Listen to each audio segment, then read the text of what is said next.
Hey, what's up, y'all? It's Steve again, Harmless Rebel. I'm gonna do a punk video, punk update this time. I mentioned when I did that Johnny Thunders / proto punk video last week or the week before that I had been listening to a punk comp, punk nuggets that just kind of got me into the punk mood. But this has a lot of this has some proto punk on here, some punk on here, some new wave, um, some post punk, and it just kind of got me in that whole area. And I've been there for a couple months. Um, I've been running across some really cool original pressings of some of that stuff, and I'll do another. I'm gonna do a proto man. I can't get this out. I'm gonna do a post punk video where I touch on some post punk and some power pop and some new wave. And in the UK, that all those sounds kind of came from the same group in LA. A lot of those bands went from punk to post punk, moved into new wave and gothic and goth rock. And I mean, it's insane all the directions that whole scene went in the UK and in New York to some extent as well.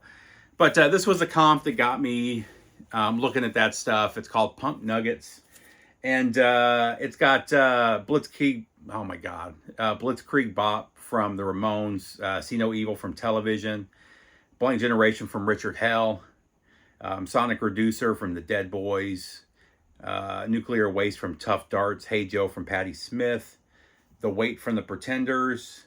You Can't Put Your Arms Around My Memory from Johnny Thunders, Homicide from 999, Love Like Anthrax from Gang of Four, Lexicon Devil from the Germs. The Stranglers are on here, the Rosillos, Stiff Little Fingers, Joy Division, Tom Robinson, Flamin' Groovies, Flesh Eaters, The Gun Club, Fear, Misfits, The Replacements, and Rank and File. So there's a lot of different sounds, and I mean Rank and File was cowpunk. So Punk Nuggets is probably not the best name for this. But it just got me in that area. It got me listening to a bunch of stuff that I had either never listened to before or that I hadn't listened to in a long time. So it's a fun comp. It's like $20. It's worth getting it. It turned me on to a few new bands that I had heard of, bands that I've known about since the 80s that I just never got into. So very cool and added a new dimension to my collection, I guess. But this is just some of the punk stuff. Not all of these are new albums. Some of them I picked up recently. Some of them I just pulled out. One of the classic albums. This is not just one of my favorite punk albums. A lot of people put this usually in top 100 lists. This album's usually in the top 5. But this is Double Nickels and a Dime from the Minutemen. I actually pulled this out on the Vinyl Archivist stream. We did a best double albums of all time, and this made my list. Just a 10 out of 10 punk album, one that everybody should have in the collection, and one I highly. This is a really accessible one too. If you're not into the hardcore punk, but you're interested in checking out some punk that's a little bit more than what the Ramones or something like that, or the Clash. This is a great album to check out. It's a really good entryway into punk rock. Next up, an album that's not a good entry into punk rock, but one of my favorite bands is the UK's Cris. This is a comp. This is a bootleg, but it's a really good one. This is the demos from 1977 to 79. There's some early versions of some of their later bigger songs, which is very cool. Cris, if you're not familiar with them, another fantastic band. They're an anarcho-punk band from the UK. They got together, I believe they got together in 76, but they started putting out 7 inches in 77. Really early for hardcore punk. I mean, this is pretty hardcore. They use militaristic drum beats. I love everything about this band. I don't agree with their politics, but in my youthful, rebellious stage, this is a band that really gripped onto me. And this is one of those bands, even though I wasn't into all the stuff that they're into politically. I love people that get out there and put it out there. I mean, these guys were getting into climate change and feminism and all that stuff real early. They were ahead of everybody on this stuff. Next up, the Misfits, Project 1950. I don't know what the deal. Look at the size of this. I don't know why record companies do this. Look how big this record is compared to a normal 12-inch record. It fits no sleeves. I don't get it. This is when, I believe, was Michael Graves in the band for this? I believe he was. I could be wrong, though. This might be right after he left. This is covers, though, and I've always loved this album. It's just really fun. This Magic Moment, Dream Lover, Diana, Donna, Great Balls of Fire, Latest Flame, Monster Mash, perfect for this time of year. Only Make Believe, Runaway, and You Belong to Me. And this one also has Witchcraft, Daughter of Darkness, and You're the Devil in Disguise. I've always really liked this one, though. Really fun album. Definitely worth having. Just know that if you buy this reissue from this last couple of years, it's like a ½ inch bigger on both sides, and it won't fit in any sleeve. And on your shelf, it's going to stick out farther than every other record. Next up, this is a really cool one. I had never seen this with this album cover. Is this a UK version? No. This is a Canadian. Oh, no, it's a UK version. Yeah. Alternative Tentacles, London. This is Virus 24, though. DOA, War on 45. Just a fantastic EP. 1, 2, 3, 4, 5, 6, 7, 8, 9, 10, 11, 12, 13, 14. Yeah, it's about 20 minutes long. I couldn't remember if it was an EP or an LP. That's why I was like, because there's 8 songs on here. Definitely an EP, though. This video, or this cover, I believe it only got one pressing, and then they redid the cover, I guess, because the guy's got the Bible and a gun in his hand. People were not happy with it, but I'm not a huge British hardcore fan. I really liked a couple of DOA's albums, though. Actually, DOA might have been a US band. I may be confusing them with somebody else. I didn't get into a lot. I don't like a lot of the British hardcore bands. I prefer the US hardcore bands. But, and actually, the more I think about it, I think DOA's US, so strike that. Next up, one of the greatest punk albums of all time. And I can't believe I found this. This is a second pressing. This one came out like 3 months after the original pressing. These things go for like $150. I don't think the record store knew what it was. I got it for like $35 or $40. I was blown away. I've been looking for a clean early copy of this for probably 20 years. But Damage from Black Flag, just a must-have punk album, a 10 out of 10. I love everything about this album. This and War. I don't know which one would be my favorite. I like War because it's slowed down, almost a Black Sabbath punk thing going on. This one is just straight aggression, and it's fantastic all the way through. When you think of Henry Rollins' era Black Flag, this is like him at his peak. All right, next up, I ended up picking up a super clean, super cheap original pressing of London Calling.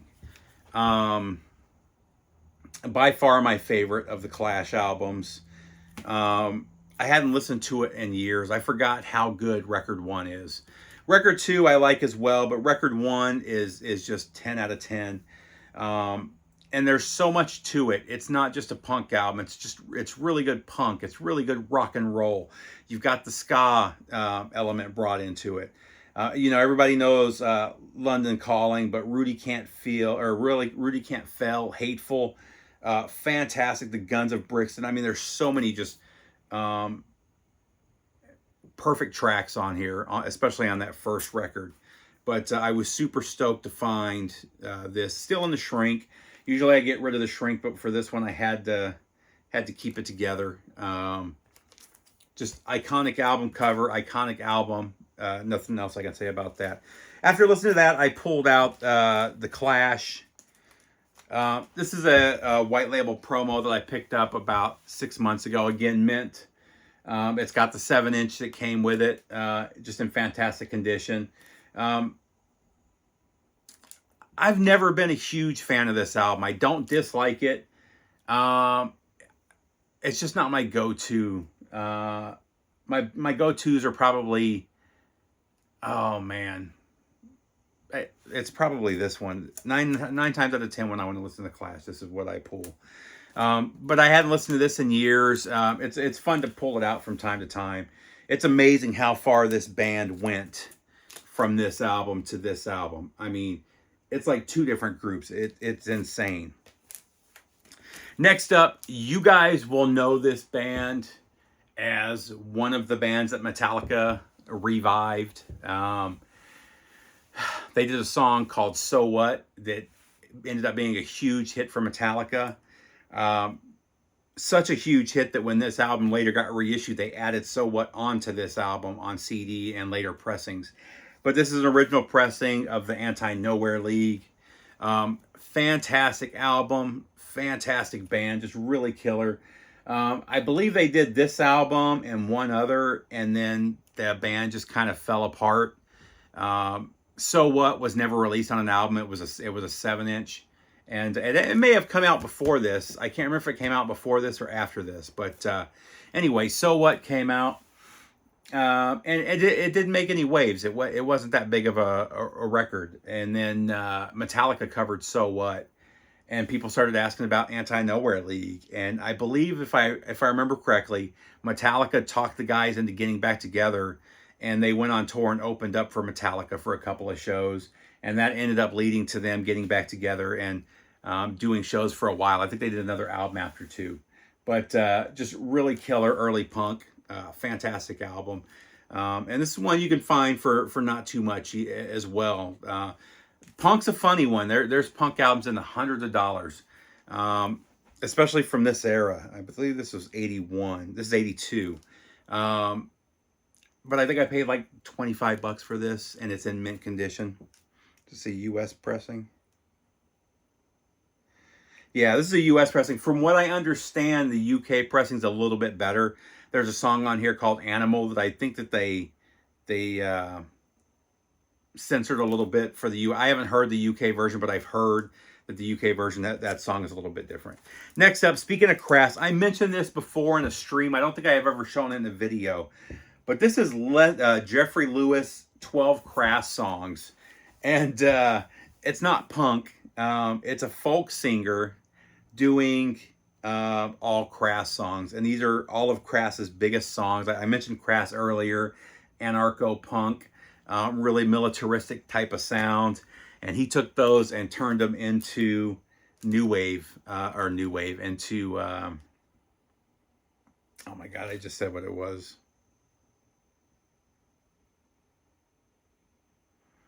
Folk. He calls it New York City indie anti-folk garage. That's what the artist calls it. Really cool though. I really enjoyed this. I love when people do stuff like this. They take the songs and just give you a new look at them, and it's just funny to hear Crass as a folk song, and it's really cool. Highly recommend this one. I had to order this one directly from the artist's website, and it took quite a while to get here. It took so long I had forgot that I ordered it, but I did get it. He's got a bunch of albums. I'm not interested in anything else. I didn't buy this because of the artist. I bought this just because it's a really cool. I like Crass, and that's Crass songs. Next up, what do we got? We got a couple left. Let's go with the Nerve Breakers. Nerve Breakers, Texas punk, super early. Unfortunately, they were a little bit too early for their own good. They got together, I believe it was 77 or 78. Let's see if it says on here. But they were the kind of the leading band in the Texas punk scene. Anytime any big bands came, they played with the Clash, they played with the Sex Pistols, who else? The Ramones. Any big punk band from the UK or US that played Texas, the Nerve Breakers were kind of the go-to opening band. They were also really early into the cowpunk thing. It wasn't really a thing yet in '79, but they would do like punk versions of Hank Williams and punk versions of Waylon Jennings, stuff like that. Just being Texas guys, you know. And unfortunately, I mean, they were always a club pleaser. All the clubs liked having them there, but they were a band that just never had any money. And they did a couple of singles, maybe an EP, but they just never caught on. They were a little bit too early for the punk scene in Texas. You know, a few years later, you would have the Butthole Surfers. You would have, what's the skate punk band that went crossover from Texas. I mean, there's a bunch of bands that have come out of Texas since then. And by that point, these guys had already broken up. So this was a comp that was done later called Hijack the Radio. It's basically everything that they ever released put onto vinyl by Rave Up Records. Really good. I highly recommend grabbing this. I think there's a couple comps that have come out since then too. But these guys are just really killer early Texas punk.